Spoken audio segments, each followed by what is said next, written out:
Hi, I'm Bruce Lorincz, and this show is called Bruce on the Loose. I talk to people in the educational field and the business community and city government, and some people in Medina County as well.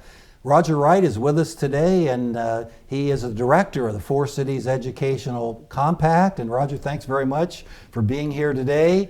And what about your educational background? Let's start there. Well, I grew up in Parma Heights, so I went to Valley Forge High School, home of the Patriots, up there, and then after that I went to Slippery Rock University in Pennsylvania, and then eventually I wound up getting my master's degree from Ashland University. Right. Both very good schools, no question about it. And were you involved in any extracurriculars? Yeah, I played football in college. I played football at Slippery Rock there. I enjoyed that, and a lot of good memories there at the Rock. Sure. Western Pennsylvania, love that area. No question about it. And then after that, kind of got into some coaching and some different things with the schools. Why did you feel it was really important for you, and also to urge others to be well-rounded and to get in extracurricular activities? Well, I learned so much from the things I participated in. Whether it was like a youth group at church or football, or I played basketball and some other things as well. And so just all the hard work and the dedication and working with others and learning how to take criticism and all those things. I just feel that helped. It became so much a part of me. Helped me professionally and as a person. So I love when kids do extracurriculars. No matter what they are. I think the benefits are all similar. No question about it. Why did you decide to interview at the Wadsworth City Schools? Well, it's kind of a good story. It's kind of dumb luck for me. I had graduated in December in 1987 and worked for a friend. A friend of ours had owned some funeral homes, Bush Funeral Home up in Parma. And so I was working there. And I had done summer school at Cleveland State the summer prior, so I got a list of all the school districts in Northeast Ohio. And I had this degree in social studies, and so I just started cold calling districts. And I think on the first day, I called Wadsworth City Schools.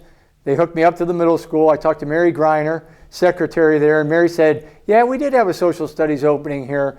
She goes, but I know they did some interviews, and I don't know if they filled it. She goes, let you talk to the principal. So then I talked to Steve DeShazi. And Steve goes, oh yeah, he goes, yeah, we did do some interviews. He goes, but I haven't heard anything yet. So he goes, let me call and check. And so he called and checked and called me back, and he said, you know what? He goes, hey, can you come in tomorrow? He goes, I'll talk to you. I'll talk to you about the job. So I said, heck yeah. So I came in, talked with Steve, and then Steve said, you got a few minutes to stick around? I said, yeah. He sent me down to Chuck Parsons, so I talked to Chuck. Chuck said, you got a few minutes to stick around? I said, heck yeah. And he said, let me introduce you to Ron Jones, our football coach. And the next day I got a call and said, we'd like to offer you the job of social studies at Wadsworth Middle School. So, at the time I didn't realize, but how lucky I was. Yeah, right. But that was my one and only interview. So you didn't interview with all those schools, you didn't interview anywhere else. Didn't have to call anywhere else. Everything came into place for me there within a day or two. So what did you know about Wadsworth? What did you know about Wadsworth prior to interviewing? Other than seeing it on the news, like with sports highlights and things like that, I had never been to Wadsworth at all before the first time I came down and interviewed. So it was really a cool experience. Although it's close, at the time I was living in North Royalton. It's only a half hour away, and came down and just. From the first start, just really loved the community. What was your initial assignment then? Teaching social studies at the middle school? Yeah, 8th grade social studies, Wadsworth Middle School, 1988 was the time, and it's fun. Once in a while I'll see former student here or there from that first class, and they'll say, oh, I remember when you were first year and everything. And yeah, I had a lot of fun there at Wadsworth Middle School. You need to be kind of a special person. Middle school, it seems like you either really enjoy working with them, their enthusiasm, their they wear their emotions on their sleeves, and sometimes they can be real pistols, to say the least.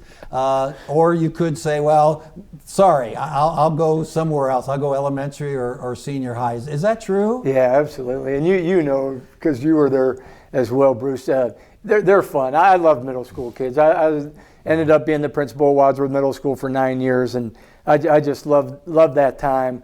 I was assistant principal for 2 prior to that. And middle school kids are fun. I always tell people, whether I was teaching history or I was an administrator, they could drive you nuts sometimes, but I laughed every day. Kids, they'd crack you up, and you just get a kick out of them. And when I was a principal, and I know you were the same, I always looked to hire teachers that you could tell they love that age group. You gotta find those special teachers that really love that age group and that want to work with kids, that they understand them at that age and they like them and they have fun with them. What were some lessons you learned from those middle schoolers? I'm sure, again, they're very active, and they really wanted to let you know that they knew what was going on. Yeah. The physicalness. You had the guy 6'1", and then you had little people that just hadn't matured yet and were right around the corner. Yeah, I loved it.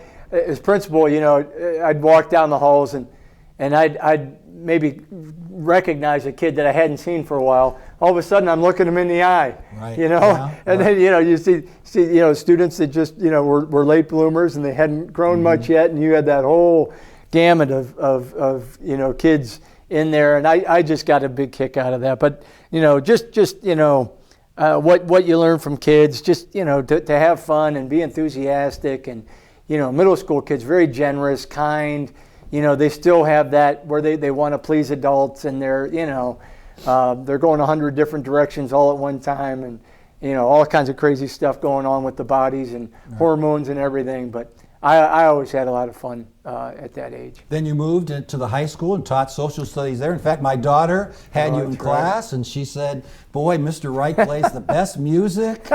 And tell the best jokes. The other kids, well, she didn't say yeah, that. you didn't mention that. The other kids were complaining, and she says, well, Mr. Wright, I like some of my parents' music. That's too. right. I said, go home and tell your parents they have good taste in music. So what was the difference, would you say, with high school students and middle school students? There's a difference there, isn't there? Big difference, yeah. Yeah. So the maturity level, quite different there, and they're one more step closer to adulthood for your high school students, especially seniors there. So kind of different that way, but the other things are the same. You find the Wadsworth. I always felt, and I'm sure you feel the same way. We were very fortunate to spend big parts of our careers with the families and the kids that we deal with. I mean, I couldn't have landed in a better place, than coming here and spending 35 years. Just love the community and the families and the kids. Yeah, that's a factor that a lot of people, and I had student teachers at Akron that they sometimes forget. What does the community feel about education? Will they support, just like the new 5th and 6th grade, in a time where a lot of levies and issues were going down? Wadsworth stepped up to the plate and passed that issue. Yeah, and I think the community support has always been fantastic, and the leadership. I think our school board. You read about horror stories of other districts that just have school boards that just are not very functional, and that's never been the case in Wadsworth City Schools. We got great board members, superintendents. I've just been blessed to work with some really, really good people that keep kids first, that always put kids first in whatever they do, and really just support education and really value everything. And it's, Bruce, it's not just the education. It's that whole, the arts and athletics, and it's all of that. You go to a play in Wadsworth and that place is packed. You go to a football game on a Friday night, the whole community's there. I mean, that's the type of place Wadsworth is, and that's the reason I love it. Some of the highest viewed shows on WCTV are the choir concerts. You know, my daughters were in choir, and it was hard to get a ticket sometimes because if you didn't get it early, good luck, because people really support the arts, as you say, and that's not always the case in other districts. No, so just there's such a value on young people here that I've always loved. It's always been here, and I hope it always is. Was it very difficult for you to decide to leave the classroom and get into administration? I know in my case it wasn't a real easy decision, but a couple people talked me into it. What about you? Did you have a mentor or someone said, hey, you know, maybe you should think about administration? Yeah, I had, you know, a few people talk to me about that at times, and I love teaching. You know, I know you did too. Mm-hmm. Teaching history was a lot of fun for me. I taught for 14 years, and I remember seeing my schedule for the next coming year, and I was excited, you know, but it was just, I was starting to get that feeling like been there, done that. Right.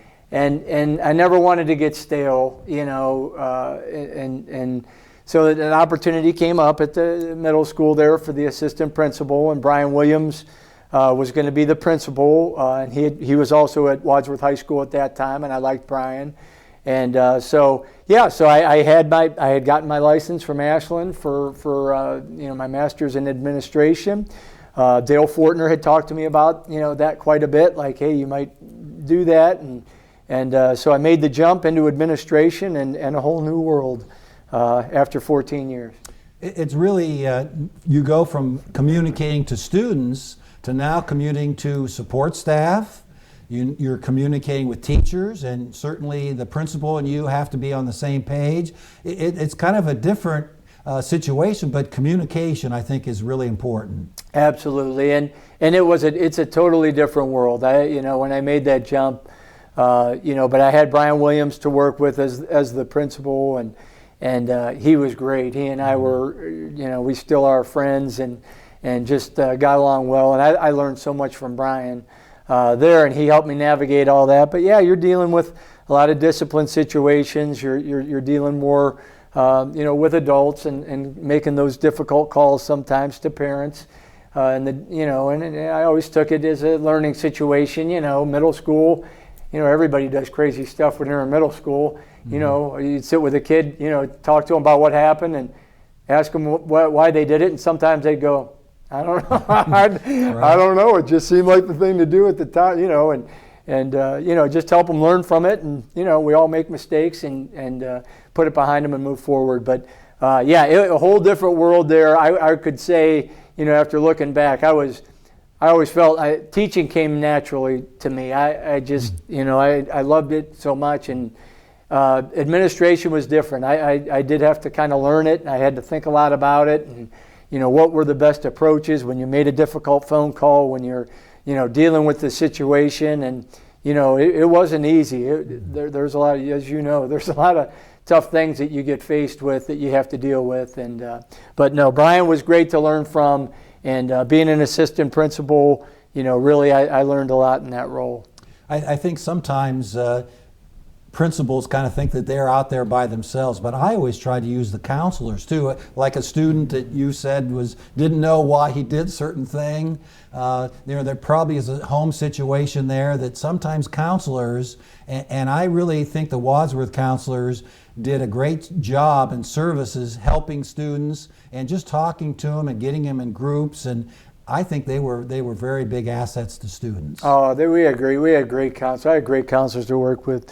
Joanne Pinkerton was there, Teresa Ledoux, and I think when I first started, Kelly Rapp came in, and then Jen Manos, Joe Gaudy. We had some great counselors, and yeah, it was so nice. Yeah, they did. A lot of times we'd talk a lot back and forth what was going on with the kid, and we had teaming at the middle school at that time, and that was good because the teachers, a lot of times we talk with the teachers, see how the kid was doing in the class, what's going on, what are you guys seeing, and then do our best to help them out and get them support.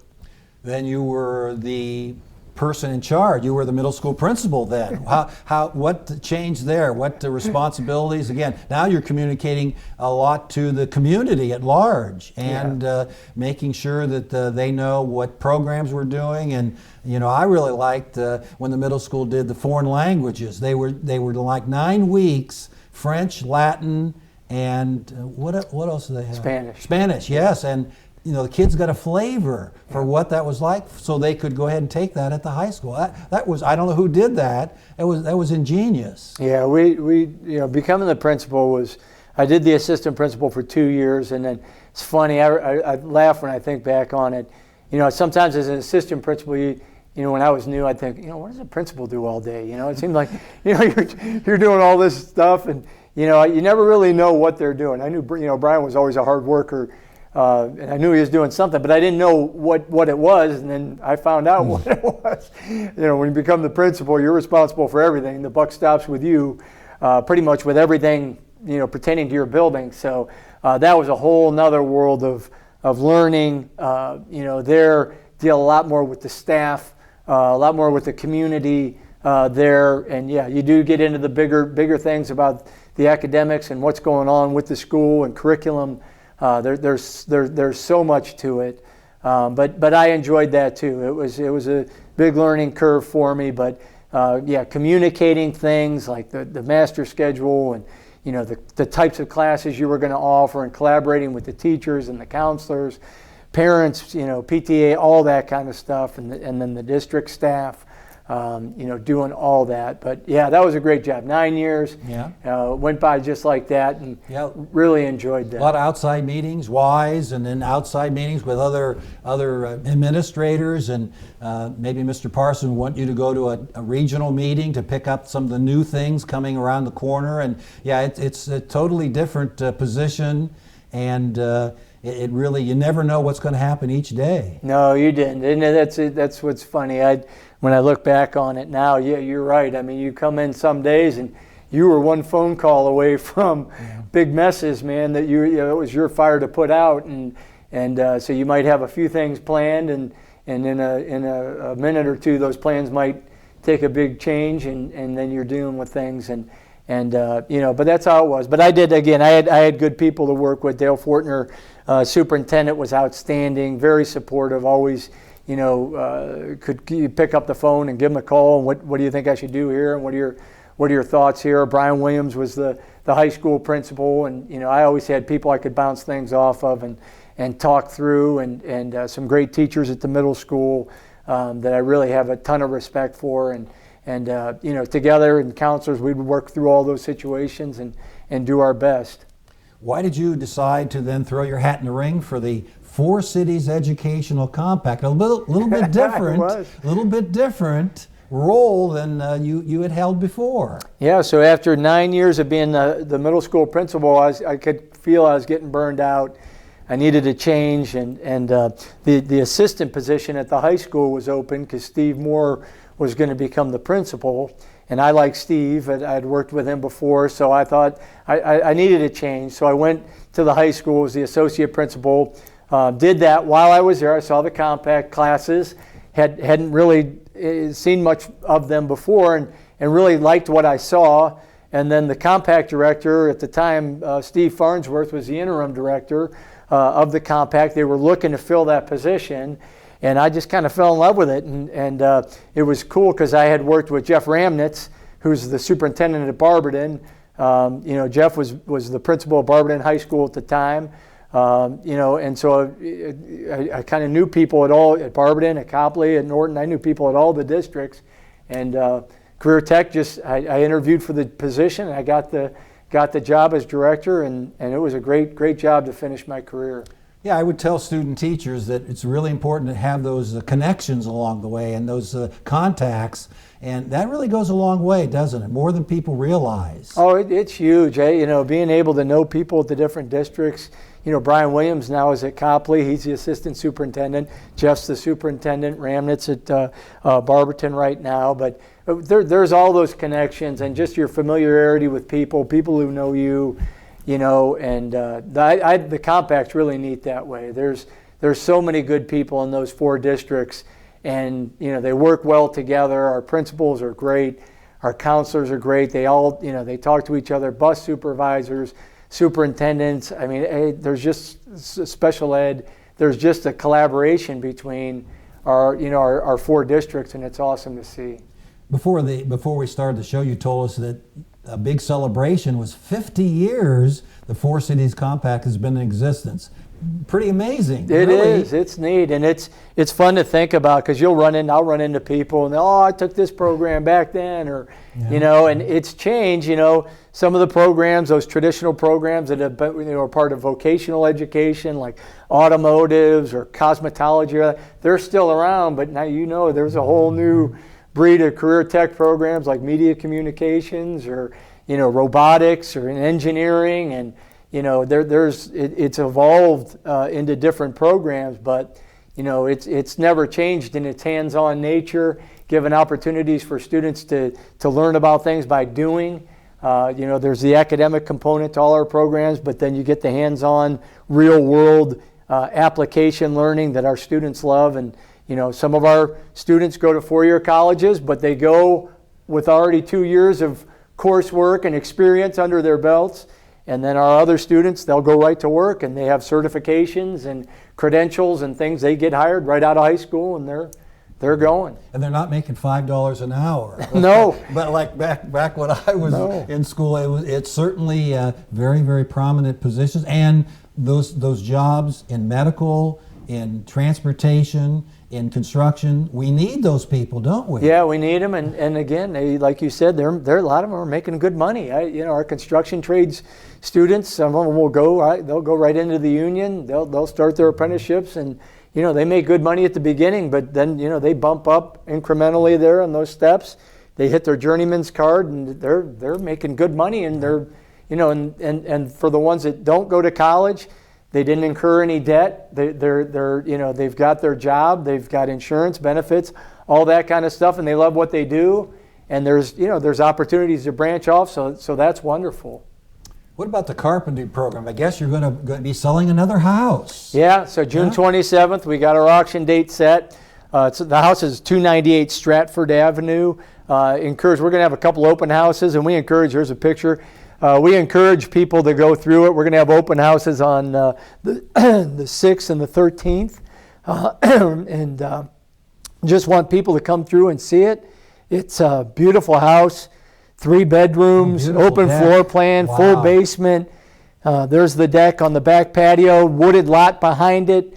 It's 2 houses down from last year's house, but they did a great job. Chris Kali Sr. retired in December. But his son, Chris Kali Jr., is now our new teacher, program teacher, and they finished it. And all kinds of great community partners that help us with the project. And June 27th, public auction, and we'll see. That's going to make some family or some individual really happy. That's a great house. Yeah, there's no question about it. And now, a couple years ago, we did a program in the summer that you had 2 new programs, Teacher Academy, I think, and Medical Technology. Tell us how those programs are going now. They went really well. So remember, we had Tricia Pletcher, our Teacher Academy teacher, and Amanda Reed, our Med Tech teacher. And I'll tell you, I told you then, and I'll tell you now, those 2 are rock stars. When we hired them, they are really good teachers. When you hire a career tech teacher, and you really, I always say, you want to find a kid magnet. You want to find people, adults that really relate well with students, and that students are going to gravitate towards their personality, how they approach things, their passion for their subject. You want them to be able to draw students in, because career tech is a little different from regular ed in that you're just going to schedule kids into a math class, you're going to schedule kids into history class, but these students choose to be there. They don't have to be there. So you want to find those teachers that really attract. And Tricia is just fabulous. She's got a wonderful personality. She's very enthusiastic. She's very energetic, very positive. Just a wonderful person to teach future teachers and get them excited about education. And man, we need them. We need great people. We need education in both areas, and I think that certainly would be a selling point, that some 4-year graduates are out there of college graduates looking for positions in liberal arts or whatever. If they're, English or history, education, sometimes they may have to move states or something to get a position. So it's really changed in your program, the Four Cities Compact. The image has certainly changed. I think you've had a lot to do with that. Well, I mean, I hope. I've tried to, I always felt like we had a great product that few people knew about. So really, I saw my role is to promote, to shine a light on it, to highlight the students and some of the great things they were doing. So our teachers, I mentioned MedTech, Amanda Reed, another rock star. I mean, she made partnerships with a great SUMA, all kinds of different entities, got the kids out, exposed them to all kinds of different things in the medical field so they can pick. I mean, there's just so many good things that happen. She got the kids the phlebotomy certification, so they all got the credential for phlebotomy so they could work right out of high school if they wanted. Just so many good things going on in career tech. I just had to show people, what it was. So I really enjoyed that. And I know our next director, Bill Damasio, is coming in. Bill's going to take it to the next level. He's an experienced career tech guy. He's coming with 8 years experience as director of the West Shore Compact in Lakewood. Wow. Great guy, very enthusiastic, very positive, and I think he's going to take it to the next level. What are you, with you a few hours, I know you've done a lot of programming and voice of the football team with WCTV. Will you continue to do a few shows here with this cable station? Yeah, one of my things in retirement, I'm trying to stay busy and look for great things to do. And Glory on Grandview has been a lot of fun for me. It's a show we've done, Tales of Grizzly Football. It's been fun for me. I'll have more time to devote to it, sure. Which will be great. But yeah, looking forward to that definitely. And maybe a little travel. Have you been out and about? Maybe go back to Slippery Rock, see some people there, or travel in the east? Yeah, I'll get back to a game or two maybe this year for the Rock. But definitely got plans for salmon fishing in Alaska. Wow! In the fall, and so lots of ideas here that I'm going to test in retirement. I went a couple years ago in August, and they were running. They were jumping. You could see them in the streams jumping. So I can see you there nabbing a few. If you could beat the bears, there were some bears there in competition. That's right. Roger, yeah, looking forward to it. Really great talking to you. Congratulations on your career in Wadsworth and your certainly assistance with the Four Cities Educational Compact. Thank you very much. Thanks, Bruce. Thanks for viewing Bruce on the Loose, and I've done a three-part series on the history of the Cleveland Indians, the Caro Cotraro, and that is airing right now. You can see that on WCTV.com. Thanks for viewing.